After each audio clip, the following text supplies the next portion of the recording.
Hello guys, welcome to our channel. నేను మీ anchor Teja. అసలు నాగబంధం అంటే ఏంటి? మనం చాలా వింటున్నాం. అనంత పద్మనాభ స్వామి టెంపుల్లో ఒక 6వ గదికి నాగబంధం ఉంది, అందుకనే దాన్ని తెరవడానికి ఎవరు ప్రయత్నించట్లేదు. అలాగే తెరిచిన వాళ్ళకి చాలా ప్రమాదాలు జరిగాయని చెప్తున్నారు. అండ్ రీసెంట్గా పూరి జగన్నాథ్ ఆలయంలో కూడా అలాంటి నాగబంధం ఉందని చెప్తున్నారు. కానీ దీన్ని తెరవడానికి ప్రయత్నిస్తున్నారని కూడా చెప్తున్నారు. అయితే నాగబంధాన్ని తెరవడానికి అఘోరాలకు మాత్రమే సాధ్యం అవుతుందంట. అసలు ఇది ఎంతవరకు నమ్మాలి? అలాగే ఎందుకు నాగబంధాన్ని మాత్రమే వేశారు అంటే, ఇప్పుడు సింహబంధం వేయొచ్చు కదా, లేకపోతే పులిబంధం వేయొచ్చు కదా, లేకపోతే గజబంధం వేయొచ్చు కదా. ఇవన్నీ కూడా చాలామంది కామెంట్స్ చేస్తున్నారు. ఇవన్నీ పూర్తిగా తెలియపరచడానికి ప్రస్తుతం మనతో పాటు శివరుద్ర సాధువు గారు ఉన్నారు. ఆయన అడిగే ప్రయత్నం చేద్దాం. నమస్తే అండి. నమస్కారం మిత్రమా. నాగబంధం, సో దీని గురించి ఎవరిని అడిగినా సరే పెద్దగా ఎక్కువగా చెప్పలేకపోతున్నారు. అంటే అసలు బంధాన్ని ఎలా వేస్తారు, దాన్ని అసలు మనుషులు తీయడానికి సాధ్యమేనా, నాగబంధానికి విరుగుడు ఉందా లేదా ఈ కలియుగంలో? ధర్మమైన ప్రశ్నలకి ధర్మమైన సమాధానాలు చెప్పడమే సాధు లక్షణం. నాగబంధనం అనేది ఈ మధ్య కాలంలో చూసుకుంటే మిత్రమా, జగన్నాథుడి ఆలయం, అంతకు ముందుకు చూసుకుంటే అనంత పద్మనాభ స్వామి, విష్ణు మహాదేవుడి ఆలయాల గురించి జరిగిన ప్రస్తావననే. ఇక్కడ విష్ణు మహాదేవుడే, అక్కడ విష్ణువే. ప్రభుత్వ రంగాలు కొన్ని అంటే అడ్వాన్స్డ్ ఎక్విప్మెంట్స్, టెక్నాలజీస్ తీసుకొని వెళ్ళారు. ఆ విషయంలోనే ఈ నాగబంధనాలు అనే విషయం మీడియా ద్వారా చాలామంది మిత్రులకి, అంటే చూసే వాళ్ళకి తెలిసింది, ప్రేక్షకులకి. ఇతిహాస పురాణాలలో, శాసన గ్రంథాలలో నాగబంధనానికి ఉన్న విలువ, అసలు నాగబంధనం అనేది ఎందుకు, ఆ నాగబంధనం అనే ఒక వస్తువా, లేదా ఒక సర్పమా, లేదా ఒక శక్తియా, లేక ఒక ఆదినం? నాగ అంటేనే సర్పం కదా, పాము. అయితే ఒక సర్పానికి ఉన్న విలువలు, నియమ నిబంధనలని కేవలము గుడిల దగ్గరనే, ఏదైనా మీరు అనుకుంటున్నట్టుగా ఈ మధ్య మాట్లాడుకున్న విషయం అనంత పద్మనాభ స్వామి అనే విషయానికి వస్తే, ఒక 8-9 సంవత్సరాల క్రితం కొన్ని విషయ వివరణలు ప్రభుత్వాలు ముందుకు దిగడం చేత 6వ గది, 2వ గది, 3వ గది ఇలా తెరుచుకుంటూ కొన్ని విషయాలు వచ్చాము. 6వ గదిలో కొన్ని రహస్యమైన విషయ వివరణలు దాగి ఉన్నాయి. చాలామంది 6వ గది అనగానే ఏమన్నారంటే, అనంత పద్మనాభ స్వామి యొక్క ఆలయంలో అసలు విలువ కట్టలేని నిధులు ఉన్నాయని అన్నారు. విలువ కట్టలేనిది, వెలకట్టలేనిది, ఈ భూమిని కొనేయచ్చు అని కొన్ని ప్రస్తావనలు వచ్చాయి. అక్కడ ఉన్నది ఏంటంటే మిత్రమో, వజ్ర వైడూర్యాల ప్రస్తావన కాదు, నిధులు నిక్షిప్తాల గురించి కూడా మనం మాట్లాడకపోకూడదు. ఎందుకంటే మనం సంపాదించిన సంపాదనలు కావు కాబట్టి. అక్కడ దాగున్న ఏంటంటే విలువైన తాళపత్రాలు, రానున్న భవిష్యత్తు ప్రణాళికకి కావాల్సిన అస్త్రాలు. అంటే ఒక మానవుడు ఇప్పుడు రోగాలతో బాధపడుతున్నాడు అంటే దానికి ఏమైనా ప్రత్యామ్నాయ పరిస్థితులు ఉన్నాయేమో, అంటే కొన్ని గ్రంథాలు ఉన్నాయా, తాళపత్రాలు, ఆ విషయ వివరణలు. ఒక మానవ శరీరానికి మానవుడు ఎత్తిన ఒక వివరణ, ఒక బ్రహ్మ రాసిన బ్రహ్మహస్త్రములో, బ్రహ్మ ఇచ్చిన బ్రహ్మలోకములో అత్యంత ముఖ్యమైన ఆస్తి ఏందో తెలుసా శంకర? ఈ నిధులు లేదా అనంత పద్మనాభ స్వామి దగ్గరేనో పూరి జగన్నాథ భండారాలలో ఉన్న విలువలు కాదు. నీ తలరాత అత్యంత ముఖ్యమైన ఆస్తి. నీ తలరాతే లేకపోతే, నీవే లేకపోతే ఆ నిధులు, ఆ విలువలు ఎక్కడి? కాబట్టి సృష్టిని, మానవులని, మానవుడి యొక్క ప్రేమని, అభిమానాలని, సౌభాగ్యాలని ఏ విధముగా కాపాడాలని రాసిపెట్టినయే అత్యంత విలువైన ఆస్తులు. అంతే కదా. ఇప్పుడు వజ్ర వైడూర్యాల గురించే మాట్లాడుతున్నది ఈ సమాజం. అంటే వజ్ర వైడూర్యాలు ఈ రోజుల్లో మనం చూస్తున్నాం, కొనుక్కుంటున్నాం, వేసుకుంటున్నాం, అయినా కూడా వాటిపై ఎందుకు ఆశ ఉంది? మనం సంపాదించలేమైనా, లేకపోతే అప్పడంగా అక్కడి నుంచి తీసేసుకోవచ్చన్నా, ఏ విధంగా దానిపైన ఆశ ఉంది మానవులకి? మరి అది ఆశ అనకూడదు. ఎందుకంటే దాంట్లో ఉన్న ప్రత్యామ్నాయ రక్షక కవచాలు ఏంది అనేది ప్రభుత్వం ప్రయత్నాలు చేసింది. కానీ అక్కడ విఫల ప్రయత్నాలు కూడా జరిగాయి. అంటే చాలామంది కొన్ని విషయాలు కోల్పోయారు, కొన్ని విషయాలు ప్రాణాలకు తెగించి వెళ్తే కూడా ప్రాణాలు కోల్పోయారన్న సందర్భాలు విన్నాం. నాగబంధనం అనేది ఎందుకు రాసిపెట్టుంది, నాగబంధనం అనేది ఎందుకు ఆ వివరణ 6వ గది దగ్గరే ఉంది అని చెప్పవచ్చును. నాగబంధనం అనేది 6వ గది దగ్గర లేదు మిత్రమా, అనంత పద్మనాభ స్వామి గుడి చుట్టూ ఉందన్నమాట. బాగా గుర్తుపెట్టుకోవాల్సిన విషయం ఏంటంటే, ఇప్పుడు మన ఇంట్లో మొదటి ద్వారం మొదలు పెడితే లోపలికి వచ్చేంతవరకు మాస్టర్ రూమ్ అంటాంగా, బెడ్రూమ్, అది కూడా నీ ఇల్లే. కాకపోతే కొన్ని లాకర్ సిస్టమ్స్ ఉంటాయి, బీరువాలు ఉంటాయో, లేకపోతే ఇంకేదైనా ర్యాక్స్ ఉంటాయి కదా, వీటిని తెరవడానికని కొన్ని లాక్ సిస్టమ్స్ పెడతాం కదా, నీ ఇల్లే అది కూడా. కాబట్టి మొదట గుడిలో ద్వారాలు ఓపెన్గా ఉంటుండే ఒకప్పుడు. ఎప్పుడంటే పెద్ద పెద్దగా పెట్టేవాళ్ళు, అప్పుడు కూడా దర్వాజాలు పెట్టేవాళ్ళు, పెద్ద పెద్దగా ఉండేవి అన్నీ. కాకపోతే ఏంటంటే వాళ్ళు తీసుకుంటున్న వివరణ ఎలా పోయారో, ఒక పద్మనాభ స్వామి 1 2 3 4 5 వరకు వచ్చి 6 దాకా ఆగారు అన్నాం కదా. 6 దగ్గర అనంత పద్మనాభ స్వామి యొక్క సముద్ర గర్భం యొక్క శబ్దాలు, ఆ గది తీయగానే సముద్రపు నీళ్ళంతా భూమి నుంచి పైకి వచ్చేసేసి మనల్ని ముంచేస్తుంది అని ఇలా కొన్ని సందర్భాలు విన్నాం మనం. అంటే అది ఎక్కడో రాయలేదు, చెప్పిన మాటలు మాత్రమే. అయితే ఒక సర్పగది అనేది ఎప్పుడు కూడా మానవులను ముంచేయడానికి రాసి పెట్టదు. దాంట్లో నిక్షిప్తమైన ఏమున్నాయంటే తాళపత్రాలు. దానివల్ల ఏమున్నదంటే మానవుల యొక్క రక్షణ కవచాలు. ఇంకా ఎందుకు ఇవ్వట్లేదు? సృష్టిలో 2 ఉంటాయి మిత్రమా. సృష్టి అంతలో సృష్టి ఇవ్వాలి అని అంటే ఎవరి యొక్క ప్రోద్బలం, ఎవరి యొక్క పలుకుబడి అవసరం లేదు. అదే తలుపులు తెరుచుకొని వచ్చి ఇచ్చిపోతుంది. మీరు విన్నారు కదా, కాలం కలిసి వస్తే ఎదురొస్తాయి అని చెప్పేసి. ఇప్పుడు మనము వెళ్తున్నాము కాబట్టే ప్రత్యామ్నాయ పరిస్థితులు మనకు అడ్డుపడుతున్నాయి ఎదుర్కోవడానికి. నీ యొక్క శక్తిని చూపించగలగాలి అక్కడ. ఎందుకంటే సృష్టి మనకి ఇస్తానని అనలేదు అక్కడ. ఇక్కడ తాళపత్రాలే కానీ ఇంకేదైనా దాచున్నాయి మాకు ఇస్తానని రాసి పెట్టలేదు అక్కడ. ఒకవేళ అలా ఇచ్చేదైతే మిత్రమా, నీవు 6వ గది దగ్గర సర్పం దాకా పోవాల్సిన అవసరం లేదు కదా. అక్కడ సర్పగదిలో సర్పం మీద ఆగుందని చెప్పేసి, లేకపోతే అక్కడ విష సర్పాలు ఉన్నాయి, విషాన్ని చిమ్మేస్తున్నాయని చెప్పింది కూడా ఒక బ్రాహ్మణులు, ఒక పురోహితులు, ఒక సాధు లక్షణాలు కలిగిన పెద్దలు. వీళ్ళందరూ చెప్పడం అనేది ఎందుకు చేశారు అంటే ప్రయత్నం చేశారనే కాబట్టి కదా. కాబట్టి ఏంటంటే అది తీయడానికి అంత మానవ శరీరాలకి ధైర్యం ఇప్పుడున్న విద్యా బుద్ధులు సరిపోవు. ఎందుకు? ఒకప్పుడు ఉన్న జ్ఞానశక్తి మానవులను కాపాడేది. ఇప్పుడు సొంత లాభాలకి వెళ్ళే ప్రయత్నాలు కూడా కొన్ని జరుగుతూ వస్తుండడం చేత ఇంకా అందరికి ఉపయోగపడే తరుణం రావచ్చేమో.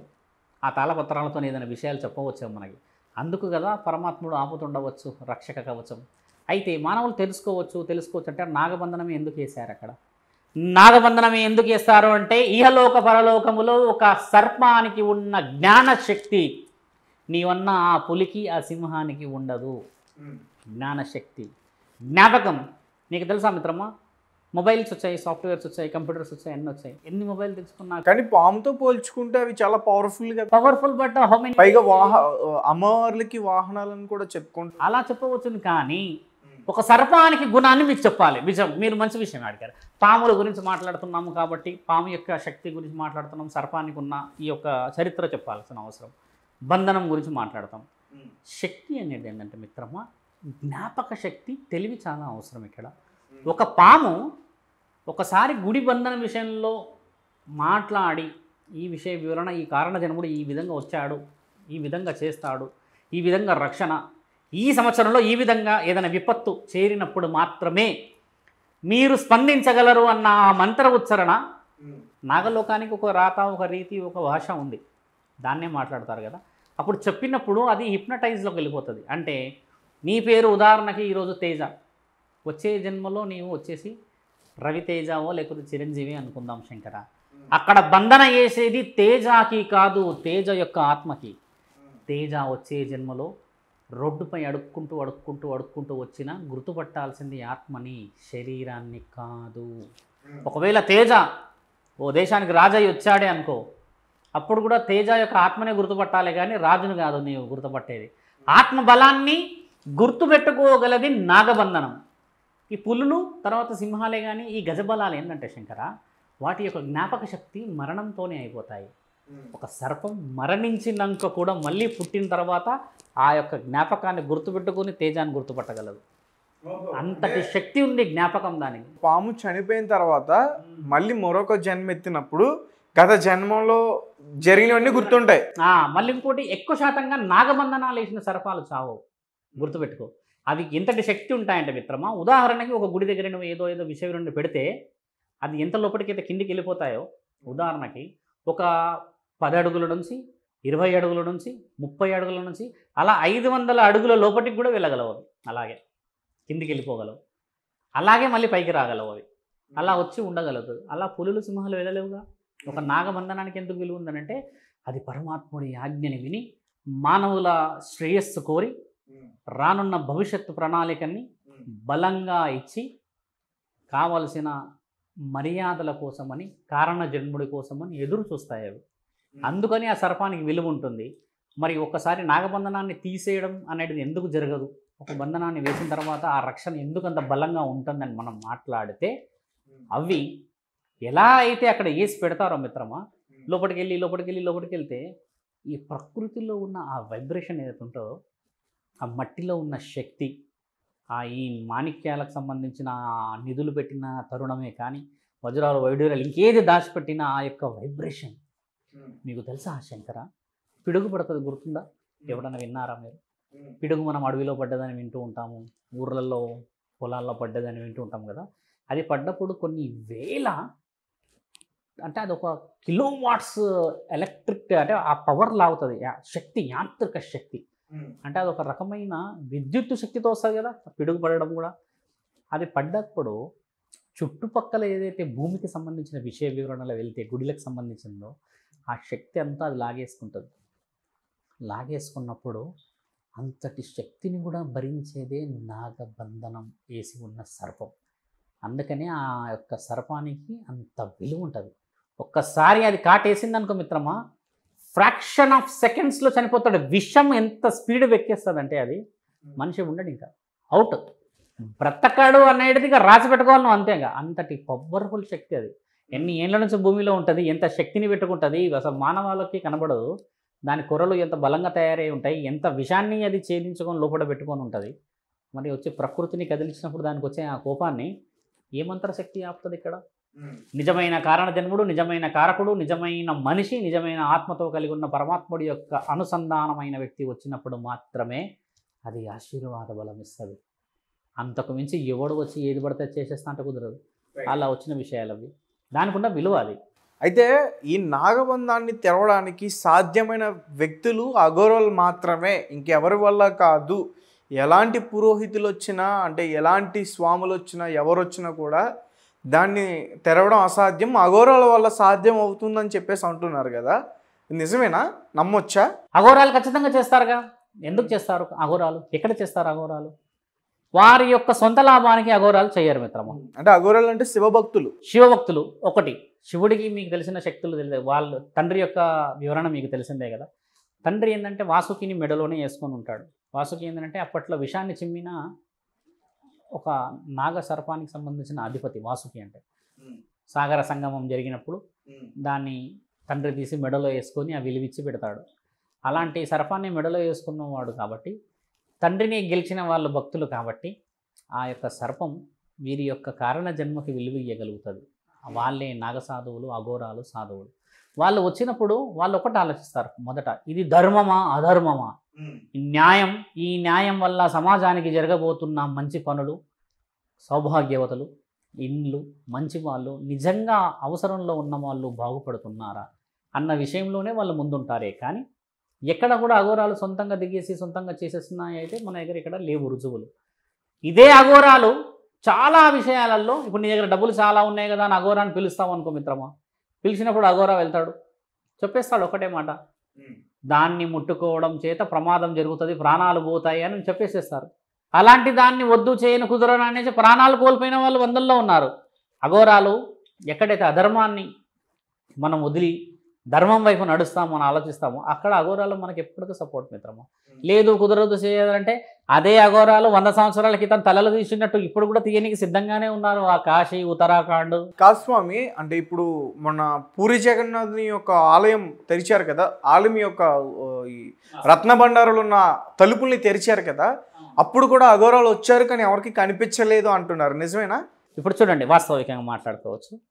కొన్ని శాస్త్ర గ్రంథాల విషయాలు మనం ఎలా మాట్లాడుకోవచ్చు అంటే, పూరి జగన్నాథుడి ఆలయం అనేది చరిత్ర చాలా గొప్పగా చెప్పుకునే ఆలయం. అది జగన్నాథ ఆలయం అనేది పురోహితులు, సాధువులు, అఘోరాలు వీళ్ళంతా ప్రత్యేకమైన పూజా వ్యక్తులు.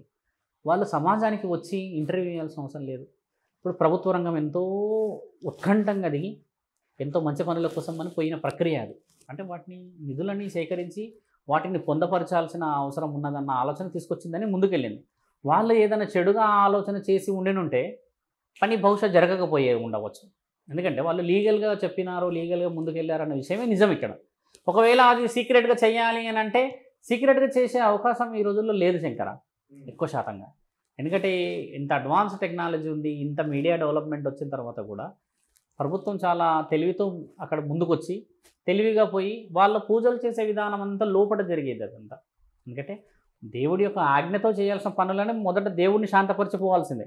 ఇప్పుడు అఘోరాలు వచ్చారు అని అంటే మిత్రమా, అక్కడ కూడా విషసర్పాలు ఉన్నాయని చెప్పారు, నాగబంధనాలు ఉన్నాయని చెప్పారు, తర్వాత పవిత్రమైన ఆత్మలు ఉన్నాయని చెప్పారు. ఇవన్నీ ఉంటాయి, ఎందుకంటే రక్షకులు ఇవ్వాలంతా. వాటన్నిటిని నుంచి కూడా ఎంత ప్రభుత్వం వచ్చినా, నువ్వు ఎంతటి బలహీనుడమైనా ఎంత బలవంతుడమైనా కూడా శరీర రక్షణ చాలా ముఖ్యమైనది అక్కడ. ఎందుకంటే ఒక సర్పం మన మీదకి వచ్చేసేసి నువ్వు తేజావా లేకపోతే నువ్వు చిరంజీవి అని చూడదు కదా మిత్రమా. దాన్ని పెట్టింది దేనికి అక్కడ? ఒకసారి ఆ తలుపులు తీయగానే అటాక్ చేయడానికి పెడతారు అంతే. దాన్ని కారణ జన్ముడు అయితేనేమో తెలిసిపోతుంది కాబట్టి, పంచభూతాల అనుమతులు ఉంటాయి కాబట్టి ఇలా పెడతారు. కాబట్టి అలాంటి పరిస్థితులు ఎదురుపడకూడదు అన్న ఉద్దేశపూర్వకంగా వీళ్ళు కొన్ని రంగాలను సిద్ధం చేసి వెళ్ళారు. అది ఒకటి జరిగింది అక్కడ. చాలామంది ఏం చెప్తారంటే 3వ గది తెరిచేసారు, ఇక 4వ గది తెరిచేసారని అప్డేట్స్ ఇస్తున్నారు. ఏ గది తెరిచినా కూడా శంకర, దాన్ని పరమాత్ముడి ఆజ్ఞ లేనిదైతే రాదు కదా. ఇప్పుడు పూరి జగన్నాథాలయంలో కొన్ని వంశాలు ఉన్నాయి, మీకు తెలుసా మిత్రమా. ఒక జెండా పెడతాడు ఆ పైన వెళ్ళి, ఆయన కూడా ఒక కారణ జన్ముడు, కొన్ని వందల సంవత్సరాల నుంచి పుడుతుర్రు వాళ్ళు. ఆడ ప్రతిరోజు జెండా పెడతాడు ఒక అతని పైకి వెళ్ళి. ఏ రోజైతే జెండా తీయరో ఆ రోజు నుంచి కొన్ని సంవత్సరాలు గుడిని మూసేస్తారు. ఇది రాసింది, అలా ఒకసారి జరిగింది కూడా. అలా జరగకుండా ప్రతిరోజు వెళ్ళి జెండా మారుస్తాడు ఒక అతను, తెలుసు, అంత పైకి ఎక్కి. అంటే ఆయన కూడా ఒక వంశాన్ని పుట్టించుకున్నాడు ఆ జగన్నాథుడు. అలా ఒక్కొక్క వంశం అక్కడ వంట వండడానికి ఒకళ్ళని పుట్టించుకున్నారు. ఇలా పరమాత్ముడి ఆజ్ఞలు ఉన్నాయి కాబట్టి రహస్యంగా వచ్చిన వాళ్ళు అఘోరాలు, పూజలు, తర్వాత అక్కడ ఉన్న పౌరహిత్యాన్ని చేసుకున్న సాధువులు కానీ పురోహితులు కానీ వీళ్ళంతా లక్ష్య సాధన కోసమే వచ్చి మానవులని రక్షించడానికి వచ్చిన ప్రక్రియ అది. అంతకు మించి అంతర్గతంగా ఏదో సక్సెస్ చేసుకొని పోవాలంటే సక్సెస్ కాదు అది. మీకు కూడా తెలిసిందే కదా మిత్రమా. అంటే పూరి జగన్నాథుని ఆలయం రత్నభండారం తెరిచినప్పుడు కేదార్నాథ్ ఆలయంలో 228 కేజీల బంగారం కనుమరుగైపోయింది అన్నారు. వాస్తవం. ఇప్పుడు ఇక్కడ ఏమైందంటే విషయం వివరణ, జగన్నాథుడి యొక్క ఆలయాన్ని తెరవగానే మిత్రమా పెద్ద పెద్ద పెద్ద పెద్ద గుడిల దగ్గర అలర్ట్నెస్ పెరిగిపోయింది. అంటే ఇక్కడ రత్నభండాగారాలు ఎన్ని కిలోలు ఉన్నాయి, ఓహో కిలోలు ఉన్నదా, ఇక్కడ ఎన్ని వనమాణిక్యాలు ఉన్నాయి, ఎన్ని రాళ్ళు ఉన్నాయి, వజ్రాలు ఉన్నాయి, వైడూర్యాలు, ఈ టాపిక్స్ వచ్చేసరికి పురాతనమైన గుడిలపైన దృష్టి సారించేశారు కొంతమంది మహానుభావులు.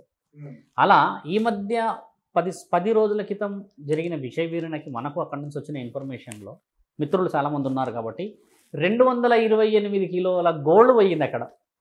ఇప్పుడు ఒక భక్తుడు ఏం చేస్తాడంటే మొక్కుకుంటాడు, స్వామి నేను వచ్చే సంవత్సరం ఇది చేయాలని, నా పిల్లలకు పెళ్లి కావాలనో, కొడుకు పుట్టాలనో, బిడ్డ పుట్టాలనో, మంచి చెడు అన్నీ కోరుకొని ఇంతో అంతో ఇస్తూ ఉంటాడు. అలా 228 కిలోల గోల్డ్ అక్కడ ఉత్తరాఖండ్ నుంచి కేదార్నాథ్ ఆలయం నుంచి పోయిందంటే మిత్రమా, ఇంకా ప్రభుత్వం అక్కడ ఎంతో ముందుకు పోవాల్సిన అవసరం కూడా ఉంది. అక్కడ ఉన్న ఎవరైతే పూజారులు ఆవేదన వ్యక్తపరుస్తున్నారు. అంత కొండ ప్రాంతం నుంచి దాన్ని ఎత్తుకుపోగలిగిన వ్యక్తులు ఉన్నారంటే ఇక్కడ మీరు ఆలోచించండి. మామూలుగా వెళ్ళే వెదర్కి అక్కడున్న అట్మాస్ఫియర్కి చాలా డిఫరెన్స్గా మిత్రం మైనస్లో ఉంటుంది. ఎప్పుడు అక్కడ -1, 2, 3, 4, 5 ఇదే ఉంటుంది. అలాంటి దాంట్లో ఆయనకు రక్షణ లేదు, గోల్డ్ ఎత్తుకుపోయారు అని ఆవేదన వ్యక్తపరిచారు. చూడండి, అంటే ప్రభుత్వం ఇక్కడ జగన్నాథుడి ఆలయం ఏమో మంచి విషయానికి తీసుకెళ్తే మిగతా వాళ్ళ యొక్క అట్మాస్ఫియర్ ఏమైపోయింది చూసారా మీరు? ఓహో ఇక్కడ ఎంత ఉందో, అక్కడ ఎంత ఉందో, అలా ఎంత ఉందో, ఇలా ఎంత ఉందో, వాళ్ళే తీస్తున్నారు, వీళ్ళే తీస్తున్నారు అన్న చెడు ఆలోచన చేసుకొచ్చారు. చూస్తూ 228 కిలోల గోల్డ్ విషయ వివరణ కొంచెం డీప్గా వెళ్తే బాధాకరమైంది మిత్రమా. సామాన్యమైన ప్రజలు బాగుపడ్డారా లేకపోతే ఒకరికి ఆకలి తీర్చామా అనేది చాలా ముఖ్యమైనది ఇక్కడ. ఇప్పుడు తీసుకెళ్లారంటే చూడు దేవుడు కూడా రక్షణ కరువైందని ఆలోచించాలి ఈ విషయంలో. ఇంకా మిత్రమా, అయితే ఇప్పుడు ఎప్పుడైతే ఈ పూరి జగన్నాథుని ఆలయం తలుపులు తెరిచారో అఘోరాలు వచ్చారు 108 మంది, కానీ ఎవరికి కనిపించలేదు అన్నారు. అవునవును, చాలామంది వచ్చారు అన్నారు. ఇప్పుడు ఒక వ్యక్తి 108 మందిని తీసుకొచ్చి పూజలు చేయించారు. దేనికోసం? ఒక నిధి వేరు, భగవంతుడు వేరు. ఇక్కడ మీరు బాగా గుర్తుపెట్టుకోవాలి, నిధి అనేది పంచభూతాలకు సంబంధించింది, భగవంతుడిది కాదు. బాగా గుర్తుపెట్టుకోండి నా మాట. జగన్నాథుడికి ఇచ్చింది తండ్రిని మెచ్చిన వాళ్ళు, తండ్రి నచ్చిన వాళ్ళు, తండ్రి కోరికలు తీర్చి ఆ భక్తులు బాగుపడిన వాళ్ళు ఇచ్చిన ప్రేమానురాగాలు. అంటే ఒక వ్యక్తిని గెలిచినందుకు తండ్రి వాళ్ళ దగ్గర నుంచి వచ్చిన ఒక ఆశీర్వాద బలాన్ని తీసుకున్నాడు అంతే. వాటిని రత్న బండారాలు అంటారు. ఆ రత్న బండారాలు అంటే వాళ్ళు ఏం చేస్తారు, రత్న బండారాలు అని అనేది ఏంటంటే మిత్రమా, రత్నాలను పెట్టిన ఒక బండారం. ఇప్పుడు మీరు గోడౌన్స్ అంటారుగా మిత్రమా, గోడౌన్స్ ఇక్కడ అంటూ ఉంటాం కదా, అలాంటిది బండారాల్లో ఒక రూమ్స్ అవన్నీ 2, 3, 4, 5 రూమ్స్ అని పాత గుడులు కాబట్టి కొన్ని ఒక డీపెస్ట్గా ఉంటాయి అవి. కొన్ని అప్పట్లో ఏంటంటే రాయి కట్టడాలు కాబట్టి, రాతితో ఉండేవి కాబట్టి కొన్ని వెరీ వెరీ సీక్రెట్గా ఉంటాయి. అంటే ప్రతిసారి పోవాల్సిన అవసరం లేకుండా ఒక వేలోనే వచ్చి వెళ్ళిపోయేటట్టుగా కానీ, ఒక దగ్గర వదిలితే అక్కడికి వచ్చి పడిపోవడం లాంటివి కానీ కొన్ని వేస్ ఉంటాయి. అలా పెట్టినాయి ఈ బండాగారాలు. అలా పెట్టినప్పుడు వాళ్ళు బంధనాలు చేసి పెట్టారు. 108 మంది అఘోర సాధువులే కానీ ఇంకెవరైనా సాధువులే కానీ వచ్చారే అనుకున్నాం. అక్కడ పురోహితులు కూడా 100 మంది ఉంటారు. ఎప్పుడు వాళ్ళు ఎన్ని పూజలు చేశారు, సాధువులు ఎంతమంది పూజలు చేశారు, ఎంతోమంది అఘోరాలు ఎన్ని పూజలు చేశారు. అలా తీయొచ్చా వాటిని? తీయడానికి అనేది కాదు శంకర, ఇక్కడ జరిగిన విషయం ఏంటంటే అంటే మంచి కోసం తీయొచ్చా అని కాదు. వాళ్ళు ప్రభుత్వం ముందుకు వచ్చిన తర్వాత గుడి ఆలయానికి సంబంధించిన విషయం వినడం వల్ల అందరిని ఎంక్వైరీ చేసే వస్తుంది అది. ఇప్పుడు గుడిలో పెద్ద మనుషులు ఉంటారు, పురోహితులు ఉంటారు, తర్వాత గుడి ఒక కమిటీ మెయింటైన్ చేస్తుంది, ఒక ట్రస్ట్ మెంబర్షిప్ మెయింటైన్ చేస్తుంది, ఒక సొసైటీషిప్ ఇన్స్టిట్యూషనాలిటీ మెయింటైన్ చేస్తుంది కదా. వీళ్ళంతా ఒక అవగాహనకు వస్తారు. ఓహో ఇప్పుడు అడ్వాన్స్ సొసైటీ జరుగుతూ వస్తుంది, దిస్ షుడ్ బి చేంజెస్ రావాలి ఇడా అని చెప్పేసి, దీన్ని మైక్రో లెవెల్గా కొంచెం డీప్గా వెళ్ళాలి, ఇది ఇక్కడ ఉంటే మళ్ళీ రాను ఏమన్నా ఇబ్బంది అవుతుందేమో, ఇలాంటి డిస్కషన్ పోవడం వల్ల వాళ్ళంతా ప్రభుత్వాన్ని యొక్క సపోర్ట్ తీసుకొని వీళ్ళంతా వీళ్ళే ముందుకు వెళ్తే పబ్లిక్ని ఆపలేం మనం. ఒరిస్సా లాంటి రాష్ట్రాల్లో ఒక మేజర్ సిటీ అది, అక్కడ పబ్లిక్ని ఒకటేసారి ఏకదాటికి వచ్చిన లక్షల మందిని ఆపలేం మనం. తొక్కిసిలాట, ప్రాణ నష్టాలు, తర్వాత అక్కడ ఉన్న విలువలు ఎన్ని కోల్పోతారు మిత్రమా. అందుకనే హై సెక్యూర్గా వాళ్ళు న్యాయాన్ని, నీతిని, నిజాయితీని గెలిపించి తీసుకెళ్లారు మిత్రమా. అది ధర్మరక్షణంగా చేసుకోవడం వల్ల ఎందుకు తీయగలిగారు అనేది ఏంటంటే వాళ్ళు తీసి దాన్ని మళ్ళీ వేరే దగ్గర పొందపరిచే ప్రక్రియ చేసుకొచ్చారు. వాళ్ళు తీసుకొని వాళ్ళంతలో వాళ్ళు పోయేది అయితే భగవంతుడు కూడా ఒప్పుకోవడం కదా మిత్రమా. అది జరిగిన విషయాలు. ఇంకా నాగబంధానికి విరుగుడు ఉంది మొత్తం మీద. నాగబంధనానికి విరుగు తీయొచ్చు, మనుషులకి సాధ్యమే.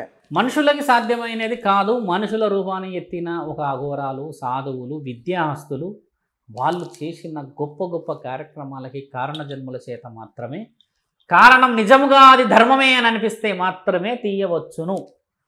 అది ఏది బంధనం తీయడం కాదు. ఇక్కడ ఆయన చేసిన పనికి విలువ ప్రత్యామ్నాయమే ఉంది. కానీ ఎవరు పడితే వాళ్ళు వచ్చేసేసి నాగబంధనాన్ని తీసేసేసుకొని పరమాత్ముని యొక్క ఆజ్ఞని, దేవుడి యొక్క నియమ నిబంధనల్ని పాడు చేసేవాడు అఘోర కాదు. అలాంటి అఘోరాలకి, అలాంటి సాధువులకి ఆ బంధనం ఎప్పటికీ రాదు. నిజమైన సాధువు, నిజమైన బంధనం ఉన్నవాడు దాన్ని తీయొద్దని చెప్తాడు. ఎందుకంటే అది ఉన్నది ప్రకృతి కోసం, మానవుల రక్షణ కోసం కదా మిత్రమా. నాగబంధం అనేది తాళపత్ర గ్రంథాల కోసం వేశారు. మంచి, ఇప్పుడు సరే ఓకే, వజ్రాల వైడర్యాలకి వేసారు అనుకుందాం. దాంతోపాటు మానవుల తాళపత్రాలు, వాళ్ళ యొక్క రక్షణ, భవిష్యత్ ప్రణాళికలు కూడా రాసి పెట్టారు కదా. దాని గురించి తీస్తారనేది లేదు ఇక్కడ. ఎవరు కూడా తాళపత్రాలతో పని లేదు ఇక్కడ ఎవరికి కూడా. కావాల్సినంత నీ లాభం ఎంత, నా లాభం ఎంత అన్న విషయం కాబట్టి అఘోరాలు అలాంటి విషయాలకు ముందుకు రారు మిత్రమా. వాళ్ళు నిజమైన అఘోరాలు ఏమంటారంటే అలాంటి వాటికి పోకూడదు, అధర్మం. ఆ ధర్మ కార్యక్రమాల గురించి పెట్టినవి, ధర్మం గురించి ఉండాలి. న్యాయం అనేది ఈరోజు మనకు ఉపయోగపడకపోతే రానున్న భవిష్యత్తులో ఇంకేం ఉపయోగపడుతుంది అని చెప్తారు వాళ్ళు. ఆ కుదరదు, చేయదు అని చెప్తే కూడా మిత్రమా చాలా కొన్ని సందర్భాలు ఉంటాయి. శిథిలావస్థలు ఉంటాయి, కొన్ని గుడులు మునిగిపోయే అవస్థలు ఉంటాయి. అలాంటివి రక్షించడానికి కూడా ముందుకెళ్తారు. అలాంటిది కూడా నాగబంధనాన్ని తీయగలిగిన వ్యక్తులు ఉన్నారు ఇక్కడ.